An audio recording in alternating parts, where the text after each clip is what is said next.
제가 계산을 해보니까 내년 대선 3월 9일이죠. 그때까지 284일이 남았더군요. 이렇게 보면 대략 한 9개월 보름 정도가 남아 있습니다. 이제 그 9개월 쪽으로 지금 벌써 절반 정도 들어갔다. 이렇게 얘기를 할 수가 있는데, 당장 이제 6월 한 중하순부터는 민주당이 대선 후보 경선을 스타트합니다. 그러니까 정말 시간이 얼마 남지 않았다. 그런데 그동안에 9개월여 동안 남은 동안 민주당 주변 정치 환경은 과연 민주당에 긍정적으로 변하고 있는가? 근데 최근에 그렇지 않은 여러 가지 증거들이 있어서 그걸 말씀을 드리려고 하는데, 긍정적인 환경이라면 뭐 코로나19 이제 백신 접종이 뭐 확대되니까 뭐 11월 내지는 10월에 집단免疫이 될 것이다. 뭐 집단免疫이라는 개념이 뭐 의학적으로는 사실 뭐 그렇게 뚜렷하지 않지만, 여하튼 그냥 우리 국민들이 인식하고 있는 거, 대략 한 전 국민의 70% 정도가 백신을 접종을 하면 그러면 이제 코로나19 집단免疫이 생겼다. 뭐 이 정도로는 얘기할 수가 있겠죠. 뭐 그런 것들은 긍정적인 요소입니다. 물론 백신 확보가 늦어서 상당히 우여곡절을 많이 겪었지만, 그리고 다른 나라들은 우리보다 훨씬 앞서갔지만, 여하튼 우리가 집단 면역을 어느 정도 달성했다. 또 뭐 엄청나게 선전을 해야 될 테니까 그럴 경우에는 뭐 이건 긍정적인 요소로 작용할 수가 있다. 뭐 이렇게 볼 수 있는데, 자, 이런 거 빼고 나머지는 온통 부정적인 환경인데, 그 부정적인 환경을 문재인 정부 사람들이 지금 앞장서서 부추기고 있고, 그런데 그런 위험 요소가 다가오는 걸 제대로 모른다. 제가 뭐 민주당을 걱정을 해줘야 할 그런 형편은 아닙니다만은, 적어도 그 남은 9개월 동안의 대선 전국을 어떻게 볼 것인가 하는 관점을 제가 제공해드린다는 측면에서 본다면 지금 민주당의 위기가 몰려오고 있다 하는 말씀을 드리는 겁니다. 우선 첫 번째가 어제 끝난 국민의힘의 이준석 돌풍입니다. 물론 예비경선이지만 예비경선에서 압도적 1위를 차지했습니다. 이것이 본경선에서는 이제 선거인단 투표 결과가 선거인단이 한 32만 명 정도 되니까 대부분이 뭐 책임당원이긴 하지만 그 선거 결과가 70% 반영되고, 이번 예비경선에서는 그 샘플로 여론조사를 한 것으로 대략 한 50%, 50대 50 정도로 이렇게 반영이 됐지만, 이거보다 이제 당심이 더 많이 반영되기 때문에 당심에서는 나경원 후보가 1%포인트 앞섰죠, 이준석 후보한테. 그러니까 이런 것들이 혹시 영향을 미치지 않을까. 물론 어제 득표로 보면 아마 나경원 후보가 1%포인트 정도 가지고서는 그 선거인단 투표 결과를 70% 반영하더라도 이준석 후보한테 집니다. 그러나 앞으로 이제 남은 과정이 여러 가지가 있기 때문에 뭐 합동 토론도 있고요. 뭐 지역별 연설회도 있고요. 뭐 이런 것들이 이제 이 36살 이준석 후보가 얼마나 당원들한테 안정감을 줄 것이냐에 따라서 결정이 되겠지만, 여하튼 이 바람은 결국은 민주당에 매우 안 좋은 결과를 가져올 수밖에 없다. 무슨 얘기냐면 58세의 송영길 민주당 대표와 36세의 이준석 국민의힘 대표가 나란히 서서 전국을 논의한다고 봤을 때 그 그림이 민주당에는 최악이죠. 그래서 민주당에서도 예의주시하고 있지만, 그렇다고 해서 뭐 민주당이 어떻게 결과를 바꿀 수야 있겠습니까? 그런 점에서 본다면 이 또한 민주당에는 악재다. 그래서 벌써 전재수 의원이나 조응천 의원이나 뭐 이런 사람들은 경계심을 잔뜩 밝히고 있습니다. 그게 오히려 정직한 표현이고요. 많은 사람들은 이 국민의힘, 흔히 우리가 보수 정당이라고 하는 국민의힘의 역동성을 봐가면서, 저런 일은 그동안의 우리의 관념 속에는 민주당에서나 있을 법한 일이 국민의힘에서 벌어지고 있다. 그만큼 혁신의 분위기가 국민의힘을 감싸고 있고, 이것이 9개월 앞으로 다가온 대선에 어떤 영향을 미칠 것인가. 당연히 민주당에는 부정적인 영향을 미칠 것이다. 이게 이제 굉장히 중요한 요소고요. 또 하나는 조국 추미애의 등장입니다. 잘 아시지만 조국의 시간이라는 그런 회고록을 써서 이제 6월 1일부터 시판에 들어간다고 하고요. 지금 인터넷에서는 벌써 판매가 시작됐는데 뭐 매진 사태를 불러오고 있다고 합니다. 그러니까 조국 전 법무부 장관 같은 사람이 팬덤이 있는 겁니다. 적어도 작년 재작년에 서초동 시위에 나올 만한 수십만 명의 팬덤이 있는 거죠. 근데 이 팬덤 현상이 이미 뭐 어찌 보면 역사의 뒤안길로 이제 사라졌을 것 같은 그런 느낌이었는데 되살아나고 있습니다. 조국의 시간에서는요, 이게 여당의 뜨거운 감자가 될 것이다. 벌써 그런 얘기들이 나오고, 여기서 다루고 있는 주제가 검찰개혁과 불공정 뭐 이런 건데, 불공정의 대명사 아닙니까? 조국 패밀리가. 거기다 검찰개혁이라고 하는 조국 전 장관의 그 화두는 저는 이미 국민적 심판을 받았다고 봅니다. 그들이 얘기하는 검찰개혁이라는 것은 추미애 법무부 장관으로 이어지는 살아있는 권력에 대한 검찰 수사를 못하게 하는 것. 그 다음에 검수완박. 지금 박범계 장관이 추진하고 있는 거기까지 이어지고 있는 거 아닙니까? 결국은 검찰의 힘을 뺀다. 이게 그들이 얘기하는 검찰개혁인데 그럼 검찰의 힘을 빼면 좋아지는 건 누구죠? 범죄인들이 결국 좋아지는 거죠. 범죄인들 누구냐? 임기 말에 권력층에 있는 사람들이 범죄 혐의로 많이 적발이 될 것이기 때문에 결국 자기 정권 보신용이다 하는 것들을 저는 국민들의 상당수가 알아가고 있는 과정인데 그 과정에 나와서 다시 검찰개혁을 얘기한다. 이거는 국민 눈높이하고는 전혀 맞지 않는 얘기다 하는 관점에서 본다면 여권으로서는 조국의 재등장이 매우 곤혹스러운 것이죠. 지금 9개월 정도밖에 대선이 남지 않았는데 여기서 조국의 시간이라는 책을 통해서 조국 전 장관이 다시 검찰개혁 얘기를 하고 있다고 한다면 이미 서초동 시위와 광화문 시위로 두 갈래, 그 뭐 엄밀하게 따지면 두 갈래지만 당시에 여론조사를 하면 6대4 내지는 7대3 정도로 절대적으로 민주당이 불리했던 이슈입니다. 7대3 구조를 민주당 조국이 다시 들고 나온다고 한다면 대선에 얼마나 부정적 영향을 미치겠습니까? 더군다나 임기 말에. 그래서 여권 내의 경계심이 한층 고조가 되고 있는데 누구도 이 문제를 제대로 바로잡을 생각을 못합니다. 오히려 이 문제는 지금 여당 내의 대선 주자들이 조국 전 장관을 옹호하거나 조국 전 장관에 대해서 매우 어떤 동감을 표시하거나 어떤 동정심 같은 걸 주지 않을 수 없는 분위기다. 이런 것들이 굉장히 중요하죠. 예를 들어서 이런 게 있습니다. 이낙연 전 민주당 대표가 대담집 약속인가 하는 데서 사실 그런 얘기를 했어요. 논문의 제1저자 등재나 특정 계층 학생만이 부모 찬스를 이용해 인턴을 하는 조건은 입시제도 자체가 불공평한 것이다.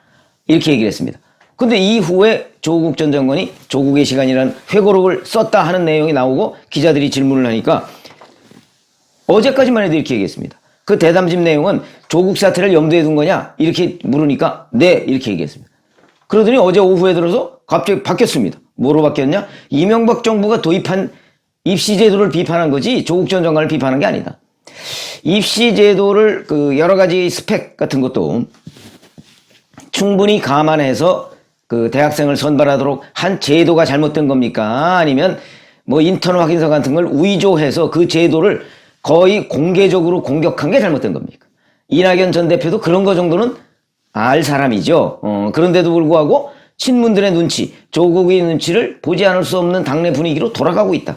이런 것들이고 정세균 전 국무총리도 이렇게 얘기했습니다. 페이스북에다가 공인이라는 이름으로 검증이라는 이름으로 발가벗겨지고 상처 입은 그 가족의 피로 쓴 책이라는 조 전 장관의 글귀에 대해 자식을 둔 아버지로 아내를 둔 남편으로 가슴이 아리다. 이렇게 공감을 표시했습니다. 자, 실력이 안 되는 자식을 여러 가지 가짜 인턴 증명서 같은 걸 만들어서 대학에 보내지 않았겠죠. 정세균 전 총리가. 그렇죠? 그 다음에 그런 자식의 가짜 인턴 증명서를 컴퓨터에 앉아가지고 저 동양대 연구실 같은 데 앉아가지고 만들었던 그런 과정을 거치지 않았겠죠. 뭘 공감한다는 얘기죠? 이거는 결국 조국류의 그런 친문 지지자들한테 아부하는 것밖에 안 됩니다. 근데 정세균 전 총리가 왜 거기에 아부를 해야 될까요? 당내 분위기가 그렇다는 것이죠.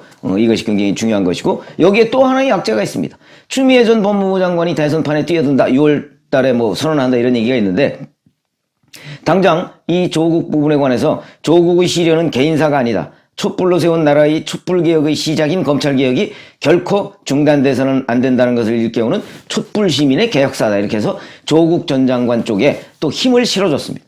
자, 이런 것들이 추미애 전 장관의 윤석열 전 검찰총장 공격은 작년 1년 내내 계속됐었죠. 그거에 대한 결과물이 뭡니까? 결국 문재인 대통령의 지지율 하락과 윤석열 전 검찰총장에 대한 대선 후보 등극 이거 아니겠습니까? 작년 1월 달에 1%였던 윤석열 전 총장의 지지율이 추미애 전 장관이 그만둔 작년 12월에 그러니까 사의를 표명한 12월에 한국갤럽 기준으로 12%까지 올라갔다.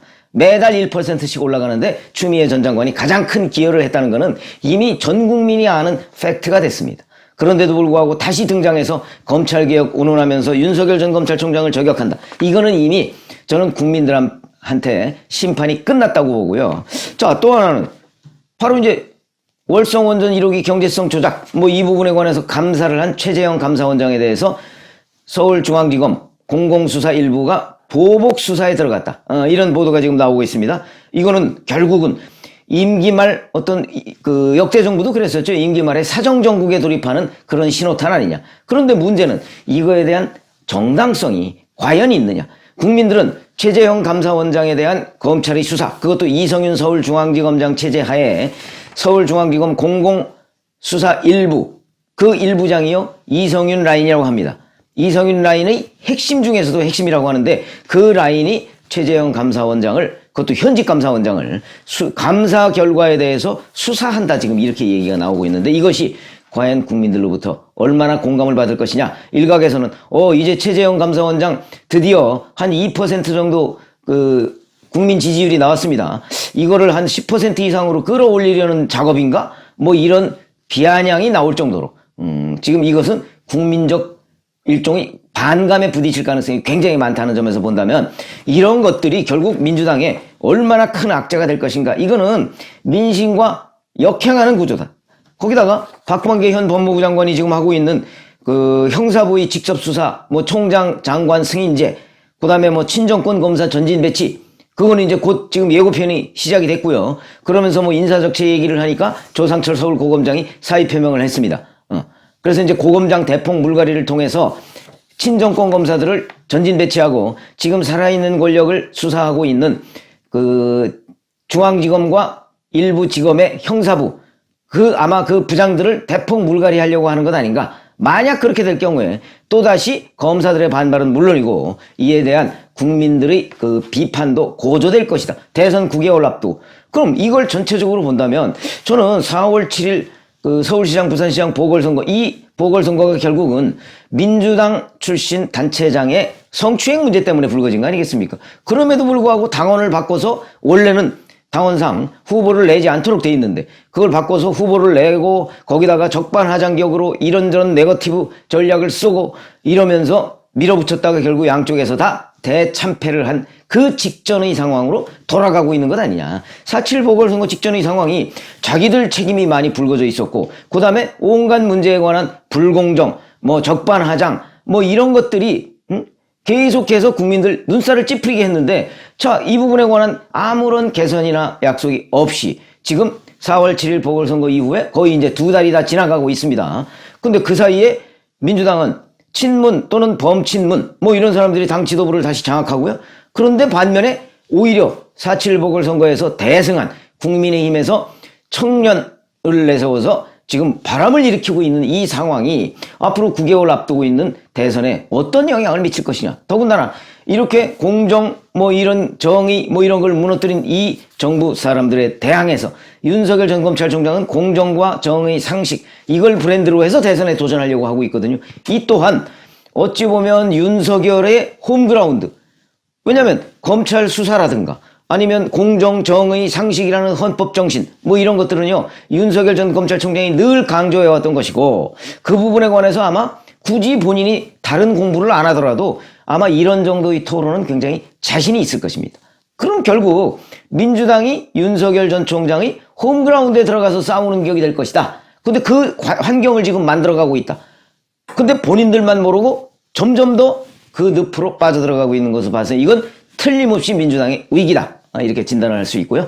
이 위기는 물론 민주당의 위기가 있을 경우에 그 위기를 국민의힘이 잘 이용하면 승리할 것이고 국민의힘도 뭐 무슨 뭐 해묵은 개판언쟁이나 뭐 이런 걸로 또다시 과거로 돌아가면 그러면 이제 또 최악과 차악이 싸우는 이런 상황이 되겠죠. 그러나 그걸 잘 활용하면 그리고 그걸 잘 활용하는데 지금 유리한 고지를 점령하고 있는 사람들, 그런 사람들이 이 문제를 잘 태클을 하면, 그러니까 잘 관리하면 그거는 뭐 충분히 가능한 일인데 그런 점에서 바로 그 집권당인 민주당에서 지금 자기들은 잘 모르고 있는 상황인데 위기가 겹치고 있다.